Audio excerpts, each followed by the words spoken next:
There have been a few Kickstarter articles coming up in the board game subreddit recently that aren't related to new Kickstarter games. It's more related to the company in general and efforts that the employees have to unionize.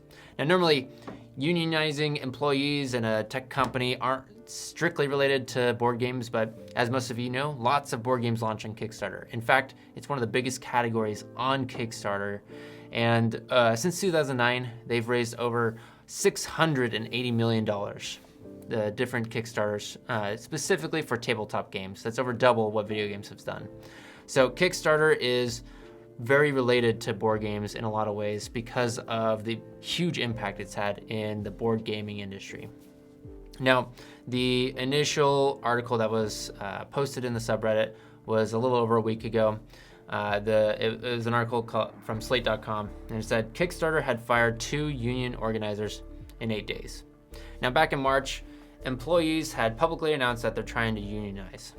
And with this accusation that 2 union organizers were fired, that flared up a bunch of people, including our community, about this.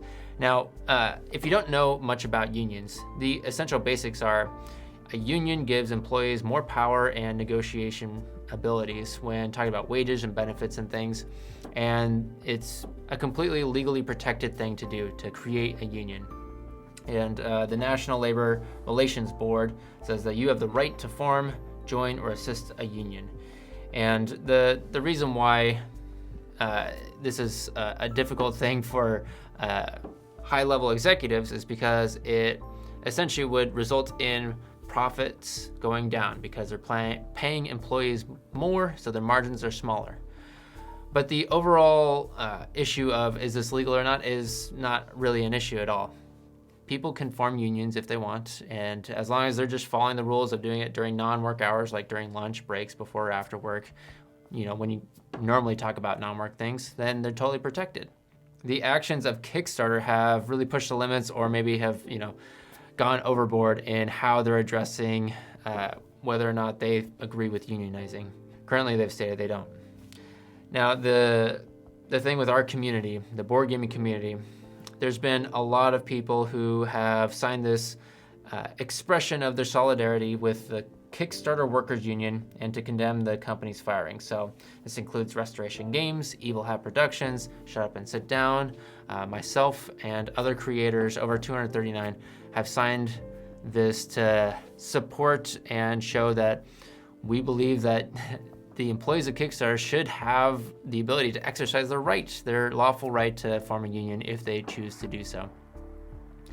Now, the employees themselves, as like an action for us, there's been a lot of people who are up in arms, don't want to support Kickstarters because they feel like they'd be supporting this company that they don't agree with, and that creators are either suspending or not going to be doing their campaigns on Kickstarter. Now, the employees that are forming the union are educating people, telling them to continue as if you normally would. If you want to back something, go ahead and back it. If you want to launch something, go ahead and launch it. Don't give Kickstarter financial reasons to start firing people that would give them real reasons too. Now, that may change in the future. There may be boycotting or something that they advise and want, but for now, that's not what they want. They want the ability to grow and form this union. And, as supporters of that, we want to do what we can to help the employees to take their lawful right to create a union, or at least to try and form one if the majority of people at Kickstarter employees want to do so. Now, if you want to look at more of this information on your own and make your own opinions, I'll link to the discussions on Reddit and to the articles and information that I found on this as well.